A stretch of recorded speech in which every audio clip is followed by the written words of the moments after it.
ಎಲ್ರಿಗೂ ನಮಸ್ಕಾರ. ನೀವೆಲ್ಲರೂ ಕಾಯ್ತಾ ಇರ್ತಕ್ಕಂಥ ನಮ್ಮೆಲ್ಲರ ಯುವ ನಾಯಕರು, ಈ ರಾಜ್ಯ ಕಂಡಂಥ ಈ ರಾಜ್ಯದಲ್ಲಿ ಕುಮಾರಣ್ಣರವರು ಕೇಂದ್ರಕ್ಕೆ ಹೋದ ನಂತರ ಈ ರಾಜ್ಯವನ್ನು ಸುತ್ತಿ ಪಕ್ಷವನ್ನು ಸಂಘಟನೆ ಮಾಡ್ತಾ ಇರ್ತಕ್ಕಂಥ ನಿಖಿಲ್ ಕುಮಾರಸ್ವಾಮಿ ಅವರ ಮಾತನ್ನು ಕಾಯ್ತಾ ಇದ್ದೀರಿ. ಹಾಗೆ ನಮ್ಮೆಲ್ಲರ ಮುಂದಿನ ಭವಿಷ್ಯದ ಮುಖ್ಯಮಂತ್ರಿಗಳು, ಕೇಂದ್ರದ ಸಚಿವರು ಆದಂಥ ಕುಮಾರಣ್ಣರವರ ಭಾಷಣವನ್ನು ಕಾಯ್ತಾ ಇದ್ದೀರಿ ಅಂತ ನಮ್ಮೆಲ್ಲರಿಗೆ ಗೊತ್ತಿದೆ. ಹೆಚ್ಚು ಸಮಯವನ್ನು ನಾನು ತೆಗೆದುಕೊಳ್ಳಲ್ಲ. ಈ ಸಂದರ್ಭದಲ್ಲಿ ಚಾಮುಂಡೇಶ್ವರಿ ಕ್ಷೇತ್ರದಲ್ಲಿ ಮೈಸೂರು ಜಿಲ್ಲೆಯಲ್ಲಿ ನಮ್ಮ ರಾಷ್ಟ್ರೀಯ ನಾಯಕರಾದಂಥ ದೇವೇಗೌಡರವರ ಆಶೀರ್ವಾದದಲ್ಲಿ ನನ್ನ ನಾಯಕರಾದಂಥ ಕುಮಾರಣ್ಣರವರ ನಾಯಕತ್ವದಲ್ಲಿ ಇಡೀ ಮೈಸೂರು ಜಿಲ್ಲೆಯಲ್ಲಿ ಮುಖ್ಯಮಂತ್ರಿಗಳ ಕ್ಷೇತ್ರವೂ ಸೇರಿದಾಗೆ ಎಲ್ಲ ಕಡೆ ಜನರೊಂದಿಗೆ ಜನತಾದಳ ಕಾರ್ಯಕ್ರಮವನ್ನು ಮಾಡಿದ್ದೇವೆ.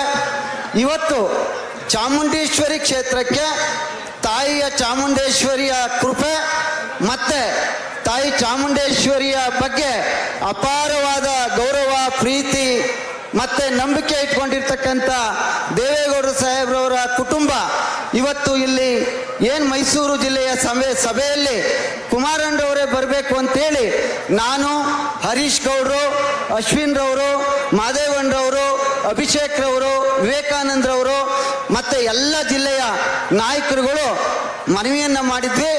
ಅದರಂತೆ ಇವತ್ತು ಕುಮಾರಣ್ಣರವರು ಈ ಸಭೆಗೆ ಆಗಮಿಸಿದ್ದಾರೆ.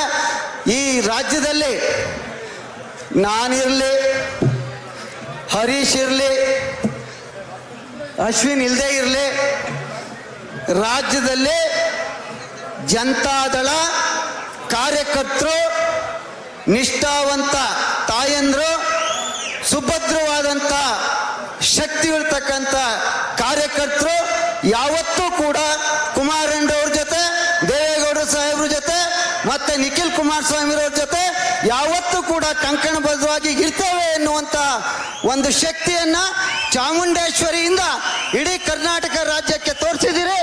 ನಿಮ್ಮೆಲ್ಲರಿಗೆ ನನ್ನ ಸಾಷ್ಟಾಂಗ ನಮಸ್ಕಾರಗಳು ಮಾಡ್ತಾ, ನಾವಿಲ್ಲಿರ್ತಕ್ಕಂಥವ್ರು ಯಾರು ಏನಾಗಬೇಕು ಅನ್ನೋದು ಮುಖ್ಯ ಅಲ್ಲ. ಮುಂದಿನ ದಿನದಲ್ಲಿ ಈ ರಾಜ್ಯದ ಜನತೆಯ ಕಣ್ಣನ್ನು ನೀರನ್ನ ಒರೆಸ್ಬೇಕು ಅಂದರೆ ನನ್ನ ನಾಯಕರಾದಂಥ ಕುಮಾರಣ್ಣರವರು ಸಮ್ಮಿಶ್ರ ಸರ್ಕಾರದಲ್ಲಿ ಮುಖ್ಯಮಂತ್ರಿ ಆಗಬೇಕು ಅಂತೇಳಿ ಏನು ಜನ ಬಯಸ್ತಾ ಇದ್ದಾರೆ, ಅದು ಚಾಮುಂಡೇಶ್ವರಿಯಿಂದಲೇ ಪ್ರಾರಂಭ ಆಗುತ್ತೆ ಅನ್ನುವಂಥ ಮಾತನ್ನು ಈ ಸಂದರ್ಭದಲ್ಲಿ ಹೇಳ್ತಾ, ಇಲ್ಲಿ ದೇವೇಗೌಡರು ಸಾಹೇಬರು ಕುಮಾರಣ್ಣರವರ ನೇತೃತ್ವದಲ್ಲಿ, ನಿಖಿಲ್ ಕುಮಾರಸ್ವಾಮಿ ಅವರ ನೇತೃತ್ವದಲ್ಲಿ, ನಾನು, ಹರೀಶ್ ಗೌಡರು, ಇಲ್ಲಿರ್ತಕ್ಕಂಥ ಎಲ್ಲ ಮುಖಂಡರುಗಳ ಸಾಮೂಹಿಕ ನಾಯಕತ್ವದಲ್ಲಿ ಇವತ್ತೇನು ನಿಮ್ಮೆಲ್ಲರ ಕೃಪೆಯಿಂದ ಈ ಕಾರ್ಯಕ್ರಮವನ್ನು ಮಾಡಿದ್ದೇವೆ. ನಿಮ್ಮೆಲ್ಲರಿಗೆ ನನ್ನ ಸಾಷ್ಟಾಂಗ ನಮಸ್ಕಾರಗಳು ಮಾಡಿ ಮತ್ತೊಮ್ಮೆ ಈ ಒಂದು ಕ್ಷೇತ್ರದಿಂದ ಜನತಾದಳವನ್ನು ಗೆಲ್ಲಿಸುವ ಮೂಲಕ ಕುಮಾರಣ್ಣರವ್ರನ್ನ ಕೈಬಲಿಸ್ಪಡಿಸ್ಬೇಕು ಅಂತೇಳಿ ನಿಮ್ಮೆಲ್ಲರಿಗೆ ನನ್ನ ಸಾಷ್ಟಾಂಗ ನಮಸ್ಕಾರಗಳು ಮಾಡಿ ನಾನು ಮಾತು ಮುಗಿಸ್ತೇನೆ. ಜೈ ಹಿಂದ್, ಜೈ ಕರ್ನಾಟಕ.